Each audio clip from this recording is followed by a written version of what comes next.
Hey, welcome back. Today's topic du jour is weird music, and this is an appreciation of weird music. And we know that the term weird music is subjective, and that it has different meanings and applications depending who you ask. Throughout my years and of listening to music, people become aware of what other people listen to as far as their musical tastes and their level of adventurousness. And people have always said to me, about me, in front of me, oh, he listens to weird music. And believe me, some of that music that they were referring to was absolutely mainstream in the era it was created and played. And also, I guess it's subjectivity is what I'm getting at.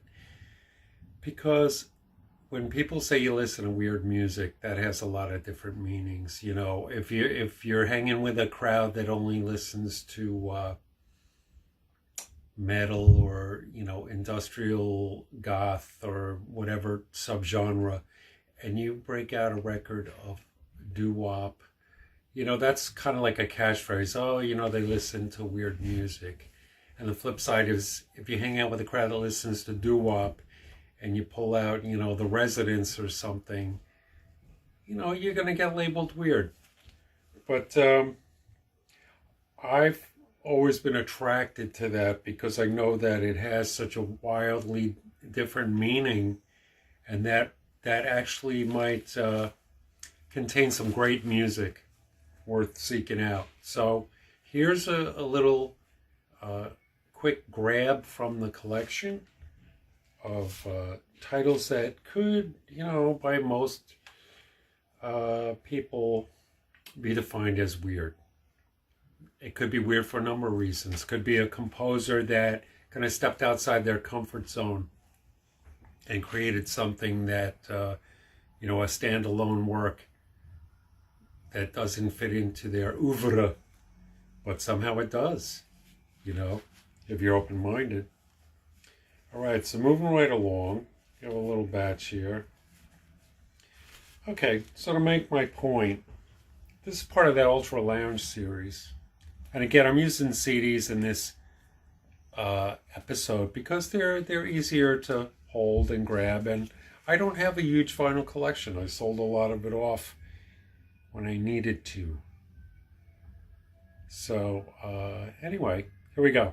This is from that Ultra Lounge series, and this is Cha Cha d'Amore. Is it considered weird? Yes, to some. Normal to others. This is Corlapandid. If you know, there's a documentary. I forget the title right now, but basically he was not who he presented himself to be. I mean, he was, a guy, was human. He did try to blend in to society. Unfortunately, because of society's restrictions and such, he kind of took a different route to success, but it's okay. It's okay. It actually adds to his mystery. Corlapandid. This is the Exotica 2000, and he does a great version of Miserlou, among other things. Real unique style, and don't forget, he made a cameo in the Tim Burton Ed Wood movie, playing at the rap party. All right, now I have quite a few solo efforts from the different members of Wire, and this will be another one of them. This is Bruce Gilbert, Music for Fruit. You've heard of Music for Airports? This is Music for Fruit. And then the band that probably had to change their name. Last time I heard of them making music, I believe that they're using the name Public Works. And this is the Plunderphonic Giants, the Tape Beatles. And this is music with sound. Number 2 in a series. If you've ever seen the Sonic Outlaws documentary, they're in there, plundering away in their own plunderphonic method. Okay, then before I mention the residents, and I have 2 of them here, this was my, gateway, if you will, to Residence World, Duck Stab. I can't remember if somebody had the actual EP or, the album. But the album is actually a combination of 2 EPs. It's the Duck Stab EP and the Buster and Glenn EP. And the CD version might be this one. Oh yeah, this tacks on Goosebump, which is amazing in its own right, because it's kind of the residents playing instruments provided by or bought at Toys R Us, pretty sure, or toy store instruments, basically. And they're playing they do a Mother Goose rhyme medley. Absolutely worth hearing. And then, of course, part 4 of the Mole trilogy, The Big Bubble. No home should be without it. Okay, then every now and then, I'll buy a CD that kind of, or an album that kind of leaps out at me. And it's going to require further investigation. Also, it's not going to be an everyday listen. And this is the Answering Machine Solution on the Stahlplatte label, which actually, and coincidentally enough, was a label that had 1 or more tape Beatles titles on it. And this is a collection of, I don't know, maybe 100 very short, kooky answering machine messages. Have I listened to it all the way through? Yeah, I think once. It's not everyday listening. You got to really be in the mood for that kind of thing. And then, this I had for a while too. This was another one. Looked intriguing. Picked it up. This is the Okapi, Aldo Capi's orchestra. Okapi plays the music of Aldo Capi. This is actually Filippo Paolini, a guy that works in kind of like, sampling and glitches and tape loop and sound manipulation, almost in a sculptural way. And, it's fun, it's quirky, it's not an easy listen. These are all overused words, but there you go. And going back in time a little bit, we have these guys, they kind of go together. This is, it's time for Tristram Cary. This is works for film, television, exhibition, and sculpture. And this was someone who, was one of the early pioneers of tape cut-up, splicing, manipulation. Used, I don't know if it would be extensively, but there's works for, I'll give you an example. It's very similar to F.C. Judd. They might have actually known each other or worked together, Electronics Without Tears. It's like you take the sound of something striking a bowl, a ceramic bowl, recording it on tape, slowing it down, chopping it up, looping it, manipulating it, running it backwards, that kind of thing, to arrive at new soundscapes. And then, here again, a nice little segue to Raymond Scott, Manhattan Research Inc. Now, for him,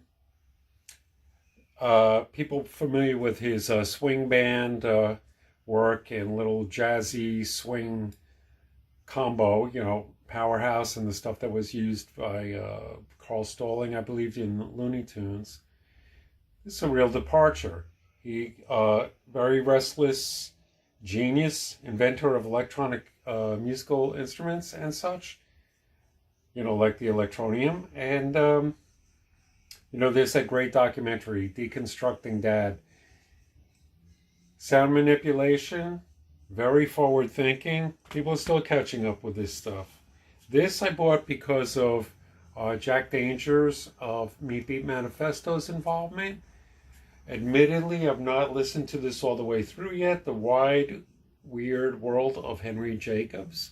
This is another tape manipulator guy. I'll have to be listening to this a little bit more.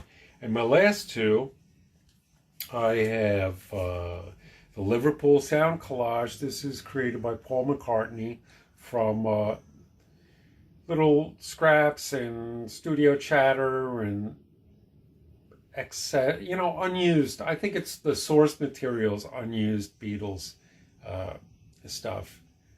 And he collaborates with Youth of Killing Joke, who he also worked with in the Fireman project, and also the Super Furry Animals. This is pretty interesting. I think the Fireman stuff goes a little further into avant-garde territory, but this, it's not for the regular Beatles fan or even the regular Paul McCartney fan. It's a lot more avant-garde and out there, aka weird.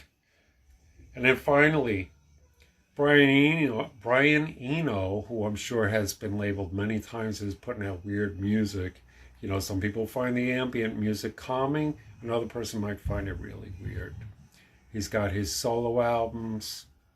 They kind of run the gamut, right? This was done as a part of a benefit, I believe. This is Brian Eno, January 07003.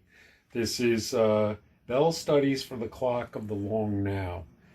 And it's a lot of isolated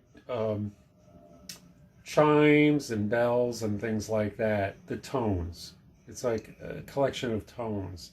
Now, you might think, okay, he's just recording them and that's that, as you listen to it. But lo and behold, right about the midway point, I believe it was like track 8 or 9 on this, you could really start to see or hear Brian Eno manipulating sound and putting his own little personal touch on it.